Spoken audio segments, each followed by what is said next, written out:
Welcome to Unfiltered Espresso, the podcast where we ditch the textbook and chase adventures with incredible people. I'm your host, Sahar Sharma, and joining us virtually, all the way from Mumbai, is Greg Pardo from the US Consulate's press office. Welcome to the show, Greg. Thank you very much, Sahar, and thank you for having me here today. Okay, so first things first, what's your official title and what exactly does a spokesperson from the US Consulate do? I'm sure everyone would want to know that first. No, yeah. Well, I think there's two official titles. One's the more diplomatic title. I'm a second secretary in the foreign Oh, service. No, but that's the title that the government of India uses for me to get recognized as a U.S. diplomat here. But officially, what I use with the public is spokesperson. And okay. as a spokesperson, I am basically, in addition to the consul general, one of the faces of the consulate. So I speak to the press, to the media, digital media, whenever there's any press inquiries, or like yourself, Yeah. you're viewing me right now. And so I get to talk about what policies we have or any initiatives or objectives that the US consulate has. Let's rewind a little bit. So you grew up in Texas with Mexico practically next door, right? Yeah. And you lived in Bangladesh for a bit, and now you're in Mumbai. So you've seen a ton of the world. How do you think cultures shape both personal and professional experiences of a person's life? Well, they shape them significantly. And sometimes you don't even realize how much the cultures you're living with or living next to are shaping the way we interact with each other, the way we communicate with each other, the languages we use, the slang we use, Yeah. the food we have.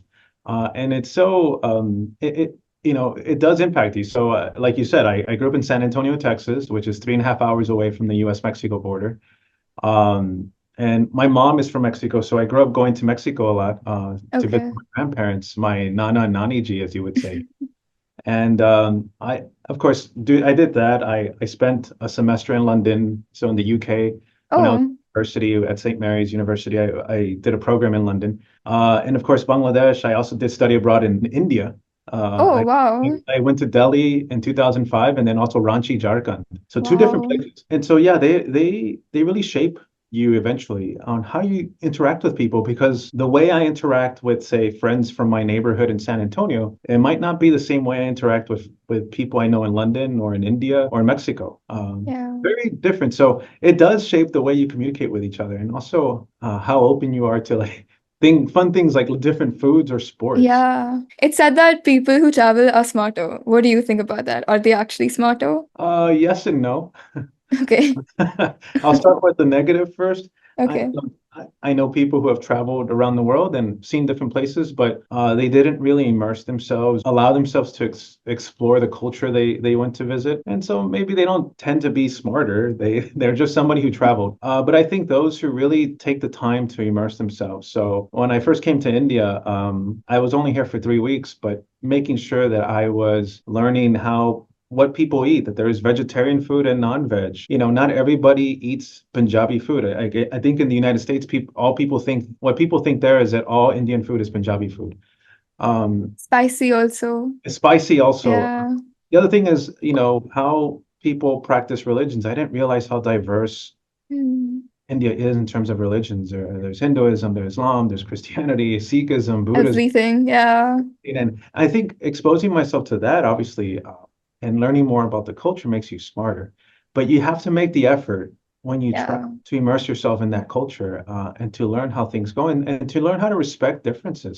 I think that's what makes you smarter. If you don't, say if you just go down to Mexico City and just travel and take some photos and not really truly try to understand the culture, then yeah, maybe you're not that smart. You're just well traveled. So since we're on the topic of travel and culture and everything, how many languages do you know? I know, I would say 3.5. Okay. I speak English. Hmm. I also grew up speaking Spanish. Yeah. I was bilingual. Later on, I learned how to speak Bengali. So আমি একটু বাংলা বলতে পারি because of my time in Dhaka. And then 12 years ago, I took 6 months full time of learning Hindi. So Oh, that's overtaken my Bangla. And so I speak 3.5 languages. I studied French in high school, but wow. all I Do you can say remember any? is Je m'appelle Greg and comment tu t'appelles? That's all I I can. took, I actually took Spanish in school. So Okay. Jama Pel is the only thing I know. I don't even think I'm pronouncing that correctly, but yeah. So we could say you're multilingual, right? I'm multilingual, you can say that. Yeah. So, language barriers could really hinder communication. And do you think it's important to know a bunch of languages to be multilingual? Yes, if you have the opportunity to learn more than one language, I say go for it. It helps you out tremendously. I think that's one thing I find fascinating in India, that a lot of people don't speak just one language. They speak Yeah. more than one. So if you're in the north, you probably speak, English and Hindi, or English, Hindi, and Punjabi. Right here in Mumbai, you either speak Hindi or Marathi, or there's Gujarati. It makes it so effective, because then you can really it breaks down barriers, and you can really help understand people when they're trying to communicate with you. And it builds more trust. And you get to do fun things like understand jokes. Yeah. You get to understand certain nuances you wouldn't be able to capture if you're only speaking in your own language. And so I grew up speaking Spanish and English, so I think that's helped me a lot as a diplomat. Even now, Yeah. as a spokesperson, obviously, if I go meet with any of the major newspapers like Indian Express or Times of India, we'll have a conversation in English. But then if I meet, with a Dainik Bhaskar in Hindi, I speak in Hindi. And Mhm. that they are able to understand me better. I'm able to understand what they're asking me a lot better, and it builds that trust. And plus, Yeah. it's fun. It When I is. go Yeah. out, when I go out and look for street food or chai or anything like that, I get to interact more easily with people. And then, obviously, because of my skin tone, I can pass as Indian, so Yeah. I'm able to blend in a bit more. Uh, and kind of sneak in there and have these conversations that in Hindi with people, and it helps me build that trust. It helps me communicate our goals a lot better as a consulate. Yes, I think it's so important, because I think if we only speak in one language, there's going to be a lot lost in translation. Yeah. Miss the nuances. You're not going to be able to build trust as much as you can when you speak somebody else's language. Yeah, and personally, I'm bilingual, and it's really fun to mix the two languages. So I speak English and Hindi, a little bit of Spanish, but English and Hindi, and it's really fun to talk in both. If someone knows both the languages and to talk to them in a mix, English, as you would call it, but it's pretty fun. Yeah. And that's something like San Antonio, where I grew up. You have a large Mexican American population, so you have a lot of people who do speak Spanish, but there are people who are born in the United States, right? And so they speak more English than Spanish. So the same thing, like you have English, Yeah. you have Spanglish. And so people they get by with that sometimes. And so you might see that in places like San Antonio, Los Angeles, some of those cities, San Diego. You see that Spanglish, just like here with English. You were talking about street food, right? Communicating with the vendors. So Mumbai street food, super popular. What's your favorite Mumbai street food? Oh gosh, I would say right now it's vada pav and golgappe. Okay, that's a Golgappe, classic. Yeah, yeah, I like golgappe. Golgappe. Yeah, they're great. I can have a lot. My record is 20. Oh my God, at once? Yeah, well, eventually. Okay. And vada pav, obviously, I love it. It's really spicy and Yeah. really tasty. And sometimes I feel like, wow, I shouldn't have any more, but then I go for my second. But it's really good. But then just the diversity of food here, though. Yeah. Of course, you have vada pav, very Marathi, but then you can also find Parsi food. You Quite can a few options. go in food, and it's really nice to taste that diversity of food here. Yeah. Okay, let's move on from food now. Having such a diverse background of positions in the US Department of State, I'm sure you must have met a lot of people from different walks of life, right? So now you're the spokesperson, and you might have met even more people being the spokesperson. If you were to explain the importance of networking to high school students and how to even go about it, how would you do so? Networking. We're talking about speaking with people, or being multilingual and being able to talk to different people. The importance of networking is it's very crucial for my position. But it's not just networking with people in power, right? So I get to meet with people who are senior editors of newspapers. I've met Bollywood celebrities and Yeah. Indian sports figures. But it's also being able to network with people who don't have that kind of status, who probably come from a lower income or come from a different religious background. And so one moment I might be meeting somebody really important who might be a celebrity or who might be a key journalist. And then the next day, like this past Saturday, I was in Dharavi and visiting an all-girls school where they're really using that education to empower young women. And in fact, one of them who graduated from this foundation is currently in the United States studying at Virginia Tech. And so Wow.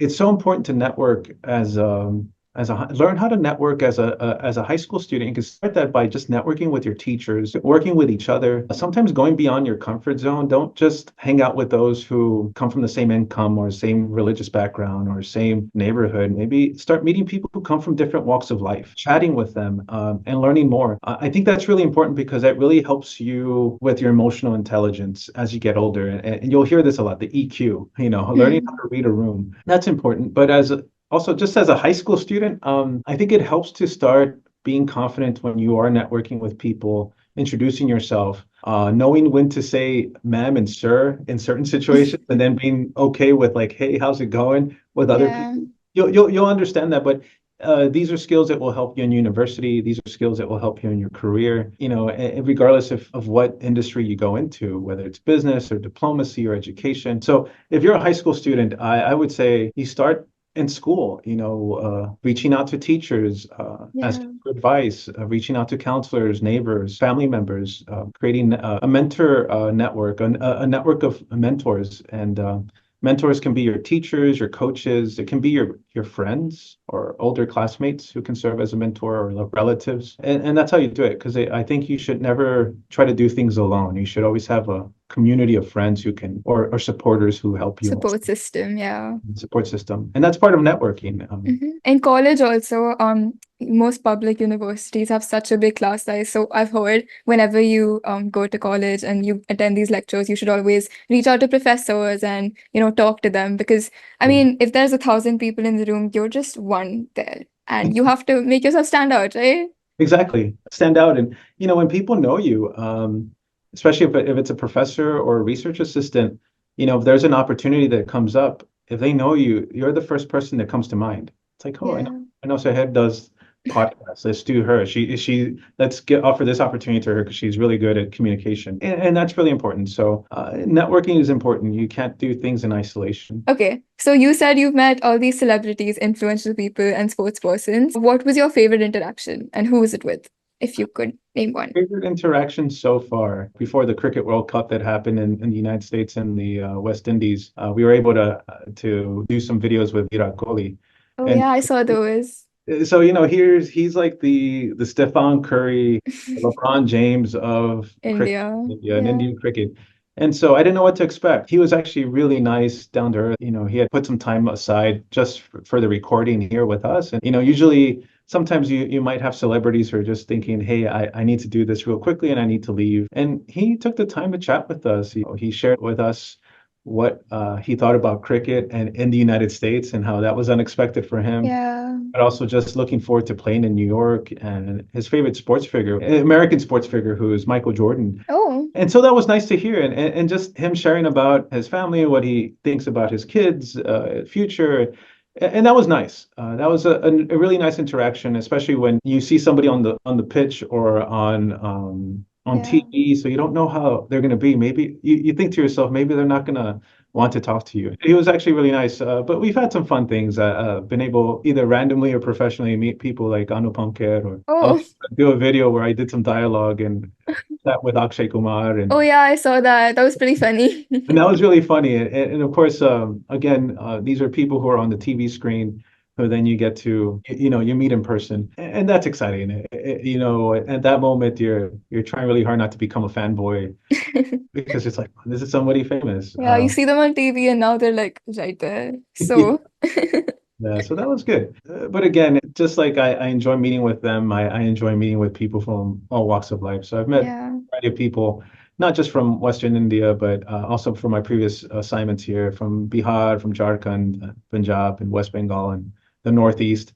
And it's been nice to just meet a variety of people and just to see what amazing work they're doing in their Yeah. communities. That's pretty cool. You mentioned cricket. Are you a cricket fan? I have become a cricket fan. Yeah, I thought so. Coming to India, of course, you have to become a cricket And fan. my cufflinks are little Oh, cricket balls.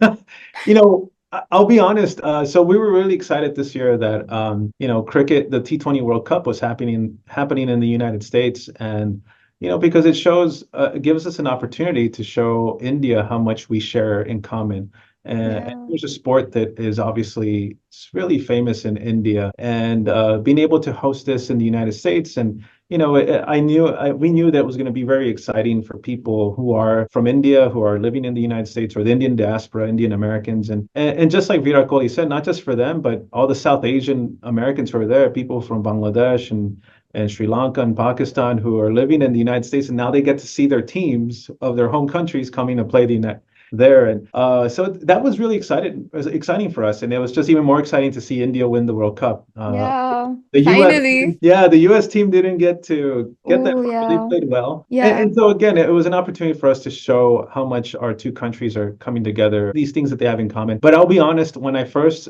was introduced to cricket, I was like, oh, when I was growing up, I was like, what is this? I A thought it was bat and a ball. Yeah. yeah, it's just a British game that they stop for tea and they play for many days, and it's Yeah. boring. That's what I used to think. I was like, I'd rather stick to baseball. But now that I've been introduced to it, I've been watching it since 2005. I get really excited to see the matches, especially when you have big matches like India versus Pakistan. Oh Those my are, God, yeah. Everyone comes together. Everyone yeah, comes together. It's like a whole party. yeah, and it was Yeah. just to be here in Mumbai when India won the World Cup. That was Yeah. exciting. It's a once in a lifetime experience for me, and I was just honored to be here at that time. And at the consulate, obviously, we have our own cricket teams, and we get to Oh, play against each other. So yes, I do like cricket. did you support the US team or the Indian team? Of course, cheering for the U.S. team. Got to cheer for the home team. Yeah. It was the first time that we were playing at that level. But also Hmm. just really excited for our friends on the Indian team. Just Yeah. to see India win, and because we got to see our neighbors, our coworkers, just celebrating. And then being in Mumbai for that parade, I didn't get to Yeah. go, but it was just It was it crazy. was It crazy. was It was so many fun. people. Yeah. It was just exciting to see our neighbors just so happy. I went downstairs from my flat, and the guards were excited. The rickshawalas were waving flags. So I was just excited to see that. Okay. So switching gears a little bit, most of our listeners are probably knee deep in high school drama. What Mm. kind of student were you back in the day? And did you have a favorite subject? What kind of student was I? I think I was a mix.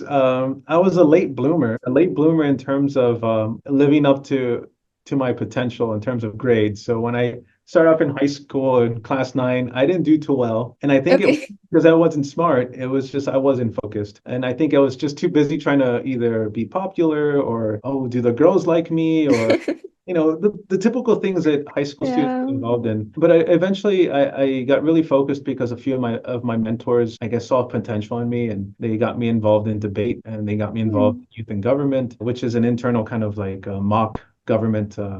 Is Uh, it something like MUN? We yeah, have, okay. anyway, and so it's more focused on the state level politics, but Okay. it's just so informal, and I mean not formal, it's just mock, yeah, like MUN. Model United Nations. Yeah. And I played American football and also ran track. So those Oh, two kept me focused. And I think I was a mix of a jock and a academic kind of students. guy. Yeah. Yeah. But still, like I think over time I became more and more focused. And I think it wasn't until the end of my class 11 or class 12 that I think looking back now, started feeling more comfortable in my own skin and started to embrace who I was. But in between, it's just this time of like, wow, Greg, you were really The awkward phase in the the middle. awkward phase. Yeah. But I was somebody who loved to play sports, but also somebody who was very interested to learn about history and learn more about economics whenever possible. And I just didn't realize how much I liked that at that time. I was just going with the flow. As Yeah. now That's that I a look, good thing sometimes. Like it just is. going with the It, flow. Yeah. it's a good way to discover yourself and to see Hmm. what you like and you don't like. You're experimenting with a variety of things, and so it was fun. Yeah. Yeah, a mixture of a jock and a studious guy. But I used to hang out with a lot of people. I used to hang out if I wasn't hanging out with my friends who are athletes. I was hanging out with my friends who I made who were like considered the gothic kids that I met in French class, and then I would hang Oh. out with the band kids, and I would hang out with the debate students. So Oh. I think I was in and out of every Different friend groups, one after the other. yeah. What was your favorite subject? I would say history, and I really liked physics. Physics. Oh, that's Physics was a something that was just when I took physics on my class 12, and I just found it fascinating. I regretted not taking it earlier. And of course, I didn't take it in university, but now I'm reading books on quantum physics ever since I watched what is that movie? Op- Oppenheimer. yeah. Yeah. So I was trying to figure that out. But I would say history I loved because I've always been a lover of history. I love history as well, but physics a little low on the list. Okay, so, most of us at this age don't really have a blueprint of our entire lives planned out, and that's okay, right? Probably okay not to have the next 10 years of your life planned out. As a high school student, did you know what you wanted to do in the future, and was it what you're doing right now, or was it something else? I did not know what I wanted to do. I wanted to be, there was two things I wanted to do, and I was always confused about it. One was work in IT. I graduated from high school in the year 2001, so it was during that time. So maybe looking at IT systems, so information systems management. Oh, Uh, okay. I'm not sure why. I think maybe it's a teacher told me, "Oh, you'll make a lot of money here," and I was like, "Okay, I'll do it." I think it's still relevant right now with It is, the it is. IT, yeah. And on the other side, I wanted to be a firefighter. Oh, For a couple of reasons. One is that you get to help people, obviously, and you get to run into the fire and then bring somebody out. And I think again, the second reason, and I was laughing with some coworkers about this morning. Again, your immature self, you're like, well, I get to wear a uniform, and come if down the pole. I yeah, feel like that's so cool. come down the pole, and Yeah. if I exercise, I'll be very buff and I'll wear a uniform. I'll be really cool. But none of that happened. Neither one of those happened. I think I didn't realize how much I liked debate, youth in government, I model think youth. history ties into that as well. I was doing that, and I didn't Oh, realize that that's what I wanted. But it's okay if you don't know what you want to do. I think it's good that you experiment with a variety of careers because you're still young. You can do a lot of different things. So if you would have told my 16-year-old self that I was going to become a US diplomat and speak more than two languages, I would have said no. Sure, not me. But I think I was also suffering from, I don't know if you've heard of this term, it's imposter syndrome. I have, yeah. I think I did like politics. I did like debate. I did want to do law school or international relations. I just didn't believe that I was smart enough. And Yourself holding you back. yeah, that was holding me back. And I look back now, I think my teachers and my mentors saw that I was smart. And I think that I'm really grateful that they kept on pushing me in a certain direction because they saw certain things that I didn't see. So yeah, if you would have told me 25 years ago, you're going to become a US diplomat, I was like, "Oh, Firefighter. what is that?" That's pretty interesting. Yeah, especially the firefighter thing. I think firefighters are so cool. Whenever someone says firefighter, the only thing I picture is coming down that pole. Like I've always wanted to come down a pole. The funny thing is, my brother joined the U.S. Army, Oh, and he became a firefighter in the U.S. Army. And wow. he became the firefighter, and he had no plans of becoming a firefighter. He was going to become some detective, I think. Wow. So again, That's you never know how life goes for you, unfolds for you. I think that's why it's important while you're in high school that you explore. Like you mentioned something like Model UN. Model UN is a great place to go and meet people from other schools to yeah. sharpen your communication skills, to learn more about U.S. policy. I mean, not U.S. policy, but just foreign policy. Yeah. And so, Global. yeah, to get that global perspective. And I think that's one thing that I always encourage students to do. And making a pitch for the American Center, it's in New Delhi, there in Connaught Place, and you can come to Dosti House in Mumbai. We have a lot of discussions for youth on U.S.-India policy and what that means for youth. There's so much we're doing on education. There's so much we're doing on sports and culture and arts. You can get Yeah. involved in that, and it helps build a lot of goodwill on both sides. Yeah, you meet people from different walks, like we discussed about networking. So another aspect of that. And that's Yeah. good. It's important. And you see cultural ambassadors. I mean, look at you look at Priyanka Chopra, who is Yeah. cultural ambassador for India and the United States, and now Nick Jonas has become like the cultural ambassador for the Yeah. Everyone calls him Jira Ji over here in India. GWG, to India. I mean, that's also a fun thing, and you get to see Yeah. what's going on there, and I think that's important. That's why I encourage students, like you don't don't have to become a diplomat and an ambassador to become an ambassador for your community or your culture or your country. You can become a cultural ambassador now. So Yeah. looking for those opportunities, and I think there are many opportunities that come up. With the U.S. Department of State, there's a YES program where you can spend a year in high school in the United States. Wow. And, Okay. and so if you do that, imagine you get to learn more about the United States. You stay with the family. You go to high school there. You're also exposing that family and that community to somebody who's from India, and that exchange. So So that's an exchange program, yeah. yeah, it's an exchange program. And we also have American students coming from the United States over to India for a year, and that's also really cool. Just so you get to explore a new country. Our U.S. ambassador to India, Eric Garcetti, he did that when he was in high school. He came to Wow. yeah, and our consul general in Mumbai also spent a year of high school in Coimbatore, and so imagine it's a good exposure, and it prepares Yeah. for careers in diplomacy. So, throughout your career, of course, you've achieved so much, but no one is absolutely perfect, and mistakes are most definitely inevitable.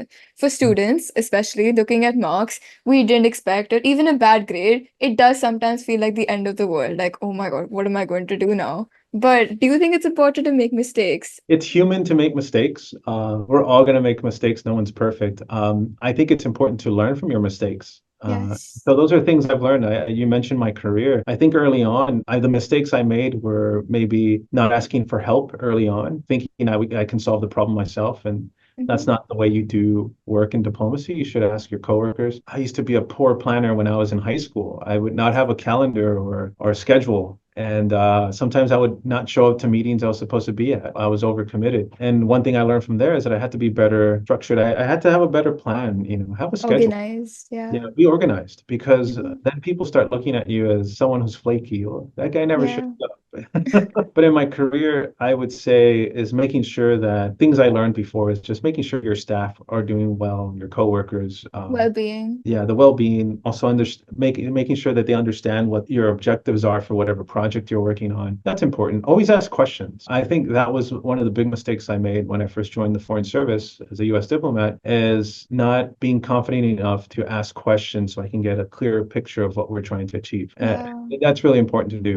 Ask questions. There's no such thing as a stupid question. So even as a high school student, ask questions. What does this mean? Or Yeah. you don't understand something, ask for clarification. It's okay. Sometimes it's in school also, it's not always good to say yes to everything. Like it's okay Yes. to say no, that, okay, I don't agree with this. And can you, like, I have a different view on this. So Yeah. I think that's also okay. I'm glad you say that because one of the mistakes I made, of course, I was not that organized, but I also used to say yes to everything. Yeah. I didn't know how to say no, even though deep Same. inside Being a people pleaser, quite yeah, hard.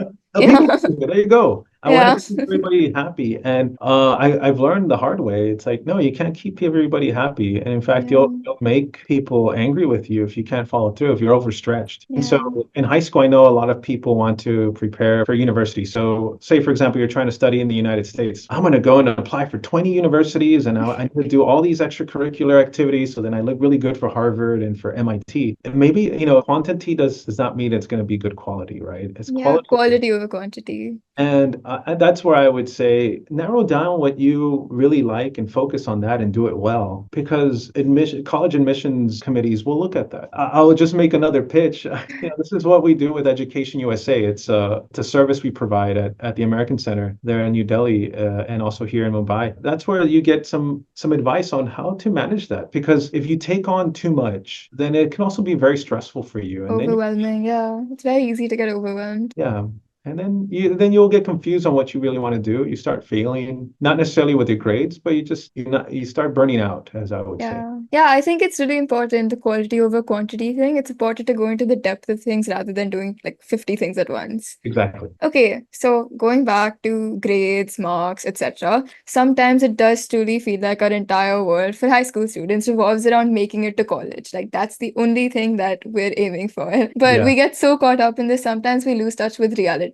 I think for teenagers, I don't think a lot of us, personally me as well, we don't pick up the newspaper every day and just read it and make an effort to actually find out what's going on in the world, right? Yeah. And it's important to know what's going on in the world or even your own country So do you think it's important to know what's going on in the world? And before that, are you a newspaper reader or are you the online digital media type of guy? Oh, as a spokesperson covering press and digital media, I have to keep up with what's going on in the news. Yeah. It's my job. But But as when you but were younger, but did but you I read the love newspaper? I still love the newspaper. So Okay. I still get a subscription in my office and at home. I read them whenever I have 10 minutes. If I have a quick break, I read it. But because my job is always pulling me in different directions, I'm going to different meetings. I obviously read the news on all the digital news that you have now. So of course you have these distros that you can get. You can have Apple, like for example, I think Apple has a Apple News, and you can get like Hmm. a curated kind of a set of news that based on your interests. So I do a lot of that reading. Obviously, right now when I'm in India, the first thing I do is read all news about U.S.-India relations and any news about economic issues in India, political issues. That's my first thing. I read it on either on my desktop or I read it on my phone. But when I have that moment, I pick up the newspaper and I like the feel of the newspaper. Yeah. It just reminds me of my grandfather. My grandfather would always read the newspaper every morning. So for me, it's just nostalgic. But is it important for people to keep up with the news? Yes. Important current events. It's not just because I was a current events nerd in high school. I told you I was in academic Yeah. Everyone. competitions or current events. But I think it's so important to understand what's going on right now. Reading about issues of women's economic empowerment, climate issues, Yeah. diversity and inclusion issues, what's going on in your country regarding social issues, political issues. I think it is. I think it's difficult right now for anybody because so much news comes in your direction through Yeah. social media, through, the news on TV. Sometimes just find an interest that you really like and keep up with it. But sometimes just keep up with the news. What is happening with climate? What is happening with, women in the workplace? What is happening with sports? Uh, Yeah. I think it's important because it'll make you a better informed citizen, teach you a lot more about your community. You become more empathetic about your Yes. neighbors. And that's really important. And also, you'll come off as being smart. Yeah. It helps you have Let me- conversations with people. yeah. Yeah. But one thing I would say is that we're also living in an age of a lot of misinformation and disinformation. Hmm. So you have to be careful on what you're reading. I think we joke about WhatsApp University and things that uncles and aunties forward and Yeah. like, oh my gosh, the government is trying to put a chip in my head and to control me. And it's like, it's not true. And the WhatsApp So, forwards that it's like a yeah. chain that keeps going. Yeah. So it's really important to keep up with the news, but also know how to filter it, know how to identify the news, find out what the source is too. It's so important because sometimes when I go and talk to people, they ask me questions, and some of these questions are like, it's based on either misinformation or disinformation about the United States, and it's like, well, that's not really true. Where did you find that? Yeah. Reliable sources, basically. Look for reliable sources, and that's really Hmm. important. But yes, keep up with the news. And if Yeah. you want to start, I know it can be overwhelming. Start with something you like. Start with sports, or start with music, or arts, or books, and then slowly go beyond that. Yeah, I read the news every day. I have to, but Part of your job. Yeah.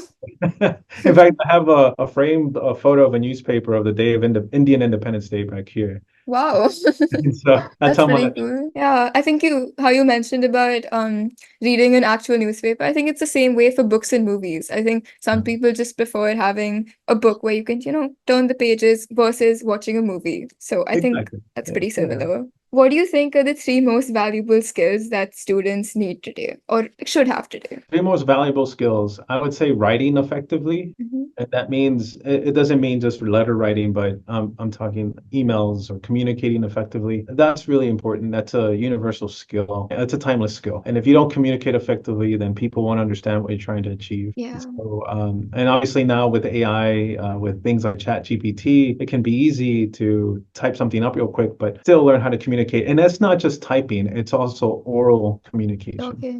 Hmm. And so that's really important. And that includes knowing how to read a room. So if I walk in with a group of high school students, if I see you, right, I'm like, hi, Shahid, how's it going? So it's going to be very informal. how are you? Yeah, But if I walk into a room and I know, okay, there's some women important. CEOs, there's some doctors or there's some Mhm. senior editors, and I'm gonna have to switch the way I speak. So communicating effectively orally and written, and that includes just having a high EQ on that. Like, so if I'm trying to reach out to a senior editor, I'm not gonna say, "Hey, bud, how's it going?" The second one is organizational skills. Yeah. And this is for any industry, whether you're going to go into arts or music or government or business, just knowing how to be organized, knowing how to lead people, knowing how to set an agenda that has like, here are our specific goals, how to recruit volunteers, how to get people to do the work that you're trying to delegate to them. And that's really important. So those organizational skills are really important. So, my wife went to St. Xavier's College in Mumbai, and she was involved with, I think it was called, there was this festival called Malhar or something like that on campus. So the big thing, Okay. they used to organize that. And so those are a lot of good skills that she learned. And she said a lot of her classmates who used to do that have become big time event planners now, Oh, in yeah. which is a big industry in Bombay. Hmm. So, those are skills that are invaluable. And the third skill would be, I think, knowing how to become resilient, knowing how to be resilient. So that's taking care of yourself, taking care of the people around you who are working with you. That's important because regardless of what work you're going to do, you're always going to hit a point that you're a little tired. So Yeah. knowing how to sit down and reflect and learn from mistakes, learn from successes, that's really important. So I would say those three skills, like communication, both oral and written, organizational skills, but also that resilience. So you can take care of yourself and the team that you're leading. Because no matter how smart you are, if you don't have those three skills, and it doesn't matter, Won't get you even anywhere. if you go study at the best university in the world, it doesn't matter.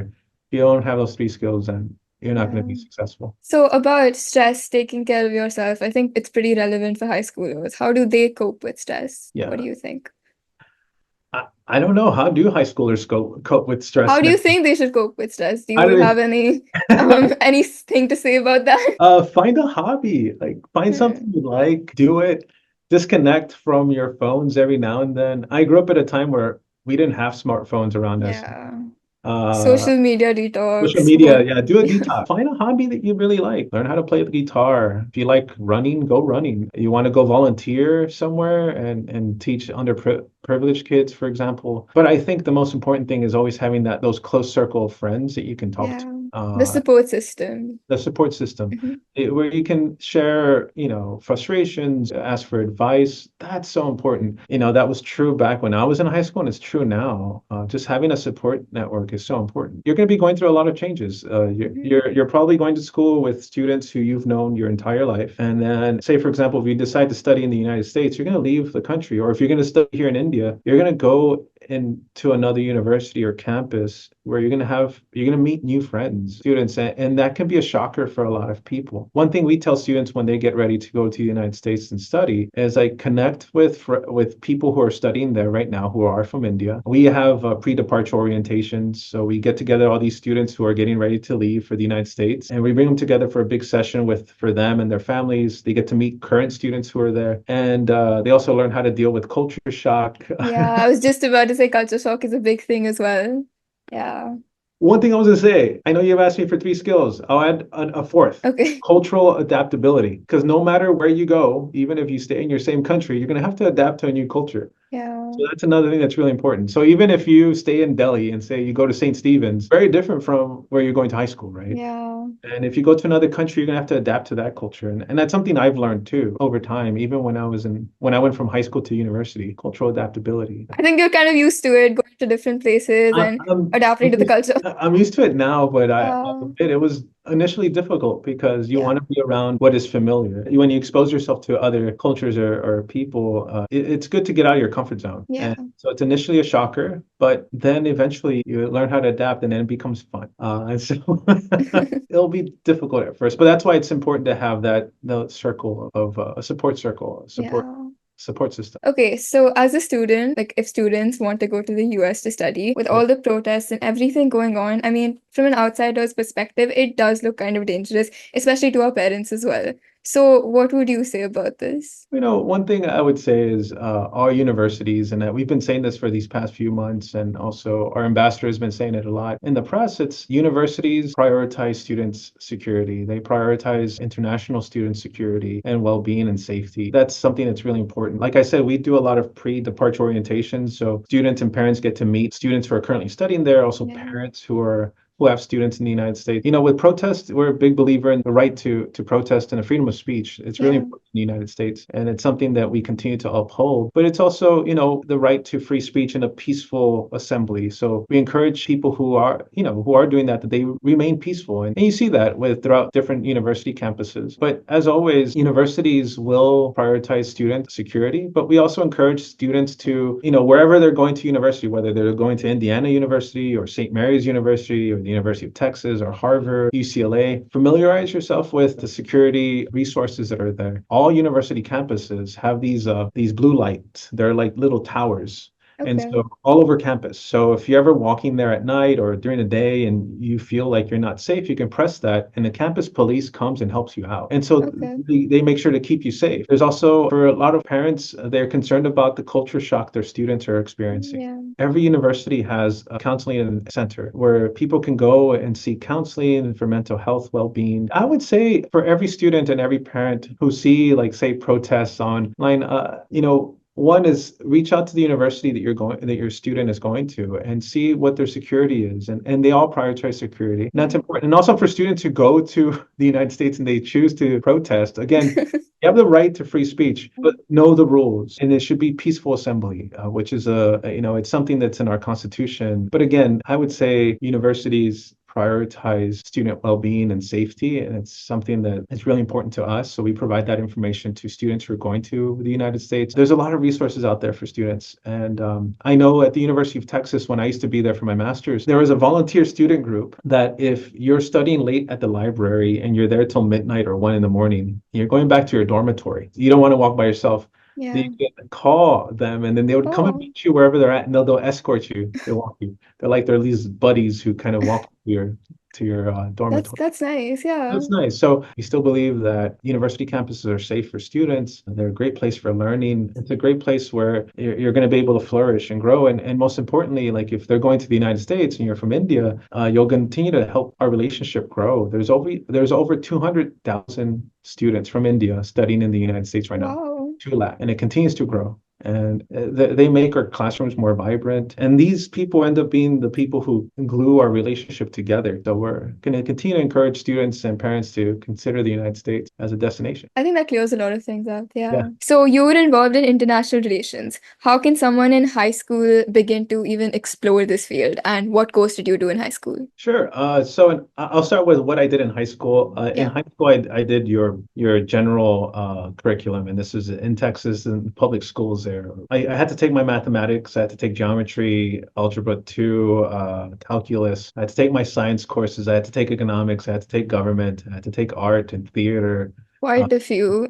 I did a few. Yeah. And so that was because I was going to university. And then in university, I actually started off as a business major, as a Oh, management information systems major. And I found that really boring. And during that time, I really got involved with student government. I became the vice president of the Student Government Association. I was involved in other groups like LULAC and others. Also got involved with political campaigns in my city of San Antonio. And so I realized that I really liked political science and international relations. And that's how I ended up traveling to southern Mexico. I studied abroad in London. And I did a summer study tour of India. And so that got me involved. And so it was, like I said, I was a late bloomer. I yeah. realized much later that I really liked international relations. But for a high schooler, I would say do things like Model UN. Yeah. Good way to expose yourself. Again, I'll make a pitch. If you're in, go to the American Center or follow the Instagram page or Facebook or Twitter. They have some really good programs there for students. Every now and then they have programs that you can go in person or virtual programs. In Mumbai, we have Dosti House here in BKC. So we have a variety of programs where high school students can come and learn more about not just international affairs, but entrepreneurship, where you get to hear from from American voices and Indian voices. We have programs on film. We have programs on music. For example, we have upcoming programs on AI. US-India relations is not just government to government, it's also all these other things that we're doing together as a society. And so I would encourage students to go there. And of course, all the other countries also have centers like, like the American Center is there in Connaught Place in Delhi, but you also have the British Council. So when you go to places like that, you get to expose yourself to international affairs and cultural affairs. And so I encourage students to do that when you're in high school. Sometimes there's some good programs that cultural centers host.